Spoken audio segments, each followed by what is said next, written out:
আসসালামু আলাইকুম রহমতুল্লাহি বারাকাতু। চলে আসলাম সাবা ফ্যামিলি ব্লকে।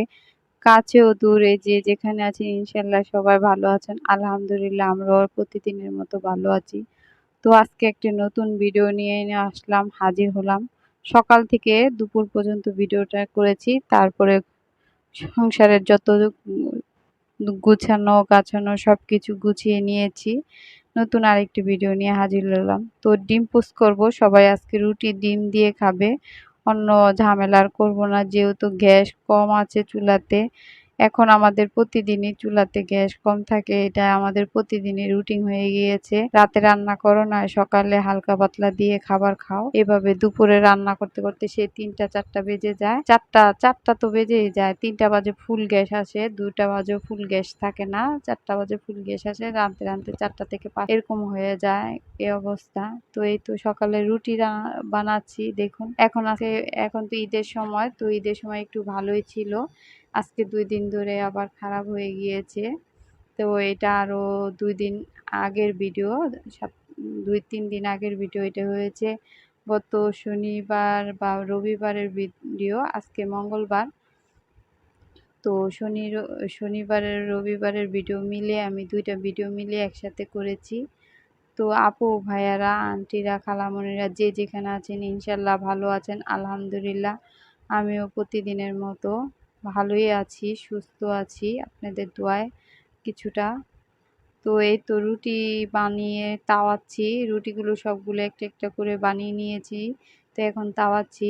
আমার কাছে আসলে কি, রাতে রুটি বানিয়ে রাখা সকালে ভাজলে ওই রুটিটা আমার কাছে ভালো লাগে না। আপনাদের কাছে তাও না পারা খাওয়া মানে মাঝে মধ্যে খেতে হয়, কিন্তু আমার কাছে তো আমি আসলে সব কিছুতেই যখন রান্না করব তখনই খাবো, ওইটাই আমার কাছে অনেক পছন্দ, যে যেটা না বলে পারি না। ভিউয়ার্স আপুরা ভাইয়ারা খালামণিরা, তরতাজা সবচেয়ে বেশি আমার কাছে ভালো লাগে।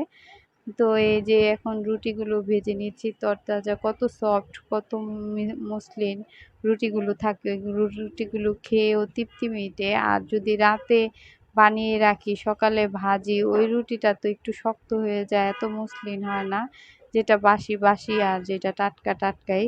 তো আমার কাছে এরকম ভালো লাগে, আমরা না পারার জন্য এরকম করতে হয়। যাক, কিছু করার নেই, সব রকমই খেতে অভ্যস্ত হতে হবে। তো এই তো একটা একটা করে রুটি ভেজে নিচ্ছি। তো ভিউয়ার্স আপু ভাইয়ারা খালামণিরা আন্টিরা যে যেখান থেকে আছেন আমার সাথে থাকুন, ফুল ভিডিও দেখার চেষ্টা করুন, স্কিপ করবেন না। আর ভিডিওটা দেখে সাথে সাথে একটি লাইক দিয়ে দিবেন, যদি লাইকটা দিয়ে থাকেন অসংখ্য ধন্যবাদ আপু আপনাদেরকে, ভাইয়া খালামণি আন্টিরা।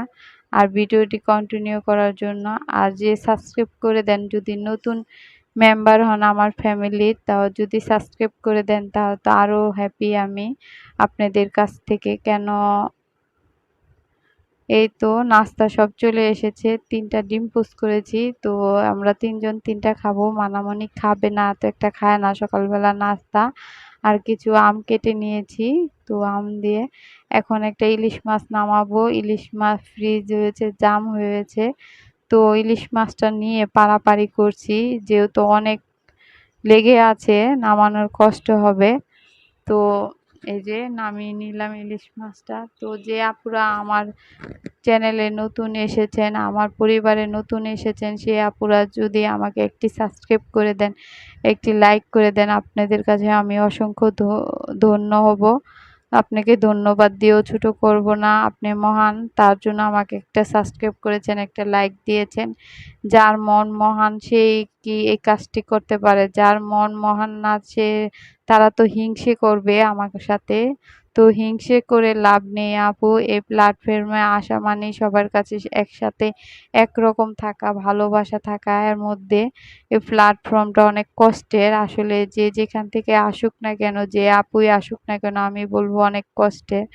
যে সারাদিন সংসারে কাজকর্ম করে এই প্ল্যাটফর্মের কাজগুলো করা আসলেই কষ্টের, তারপরে যদি একটি লাইক সাবস্ক্রাইব না পাই তখন আরো বেশি কষ্ট লাগে, মনে হয় কষ্ট কান্না করে দিই, এমনও মাঝে মধ্যে লাগে যে যে আমার এত কষ্টের জিনিসটা কোনো পারিশ্রমিক নেই, কিছু নেই, কিন্তু আপুরা আমাদের একটু কষ্ট করে একটা লাইক একটা সাবস্ক্রাইব দিবে, তাই এত কষ্ট আপুদের। তো আপুদের ভালোবাসার আমাদেরকে ভালোবাসে না, তার জন্য মনে হয় যে আপুদের ভালোবাসার অভাব আমাদের কাছে অনেকটাই। তার জন্য মাঝে মধ্যে মনে হয় যে আপুরা আমাদের ভালোবাসে না, কিসের জন্য এই প্ল্যাটফর্মে কাজ করি আমরা। তো এই তো হাতে সবগুলো লাল শাক কেটে নিয়েছি। আমি আসলে লাল শাক একটা একটা করে কেটে নিয়ে আমার আব্বু আম্মু এভাবে কেটে নিত। আমার আব্বু মাঝে মধ্যে আমাদের আম্মুকে শাক কুটে দিত। যেহেতু আমরা কোয়ার্টারে ছিলাম, ক্ষেত খামার করতো আমার আব্বু, ওখান থেকে আমরা লাল শাক বেশিরভাগই আমার আব্বু চাষ করতো, ওইখান থেকেই করতো, ক্ষেত করতো। তো ওখান থেকে আমাদের বেশিরভাগ লাল শাক, সব শাকই খাওয়া হতো। আমরা শাক খুব কম কিনে খেতাম। তো আমার আব্বু বসে আমার আম্মুর সাথে একটা একটা করে কুটে নিত আর আঁশ উঠিয়ে, এখন তো আমরা বঁটি দিয়ে কেচার কেচার করে কেটে নিই। এভাবে আমাদের শাক আসলে খেতে পারি না আমরা। তো আমাদের পুরো ফ্যামিলিতে এইভাবে শাক খাই আমরা। তো তো শাকটা একটা একটা করে কুটে ধুয়ে বেছে নিলাম। আর এই যে ইলিশ মাছটাও কেটে নিয়েছি। আজকে আর কাটানোটা দেখাতে পারিনি, অন্য সময় আবার কাটানো পুরো প্রস্তুতি দেখাবো। আর সবাই কাটতে পারে মাছ, মাছ এমন কাটার কোনো বিষয় না। আর যারা কাটতে পারে না তাদের তো খালা থাকে বা দোকান থেকে বাজার থেকে কেটে নিয়ে আসে এরকম। তো আর আমি বেশি কিছু দেখালাম না, সময় শর্ট, যেহেতু আমার রান্না করতে হবে তাড়াতাড়ি।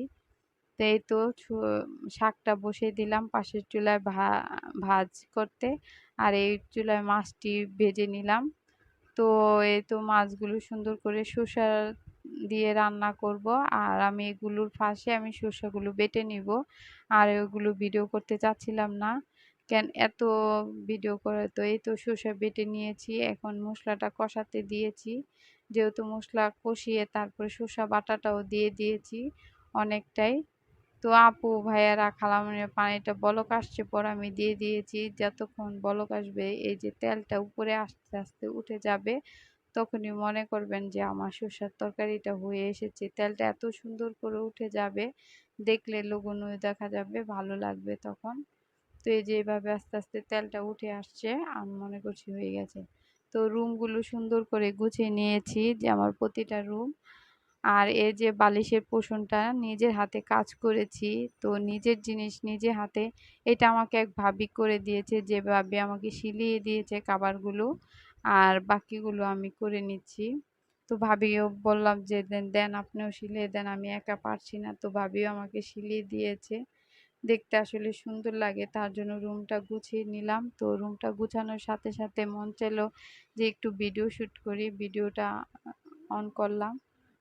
তো প্রতিটা নারী আসলে সুন্দর করে ঘর গুছানো পছন্দ করে, যার যতটুকু আছে ঘরের মধ্যে, যার যা আছে তা দিয়েই সুন্দর করে ঘরটা গোছানোর চেষ্টা করে। আমিও সেরকম প্রতিটা নারীর মতোই আমার ঘরটাও সুন্দর করে গুছিয়ে টিপটাপ রাখতে চেষ্টা করি।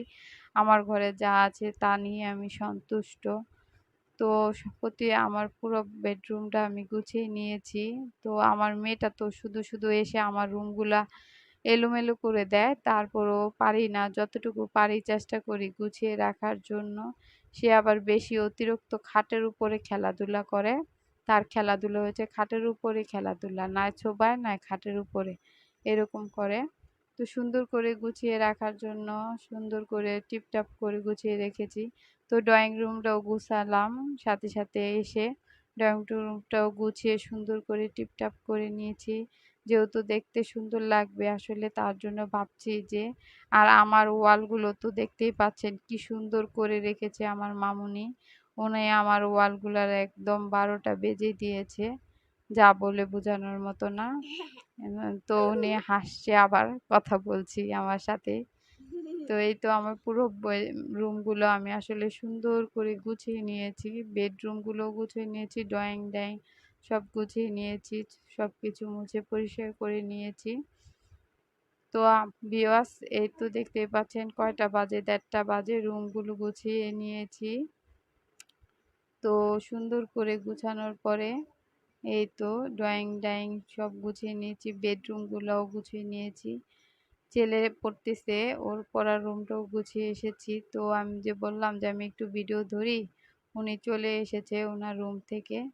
তো ওনার রুমের এই যে দেখতেই পাচ্ছেন উনার রুমে ঢোকার সাথে সাথে উনি চলে গেছে। তাই উনার আর এই ২ টা পোষণ আমি নিজে সিলিয়েছি। আমার নিজের হাতে কাজ করেছি। আসলে নিজ হাতে কাজ করার আনন্দই আলাদা। আমি নিজ হাতে কাজ করেছি। নিজের হাতে সুতা দিয়ে বুনিয়ে, বুনিয়ে কাজ করেছি। সাদা আর কালো দিয়েছি তার জন্য বেশি একটা বোঝা যাচ্ছে না। আসলে কালোটাই সুন্দর লেগেছে। কালোটা দিলেই ভালো লাগতো। আসলে বুঝিনি। জ্ঞান জ্ঞানে অতটা কাজ করেনি। তো এভাবে সুন্দর করে সবকিছু গুছিয়ে নিলাম। তো ছেলের পড়ার টেবিলগুলো গুছিয়ে রেখেছে, নিজেও রেখেছি, উনিও ওকে বলেছি যে গুছিয়ে রাখো বাবা সুন্দর দেখা যাবে। তো এই তো সুন্দর করে সবগুলো গুছিয়ে নিয়েছি।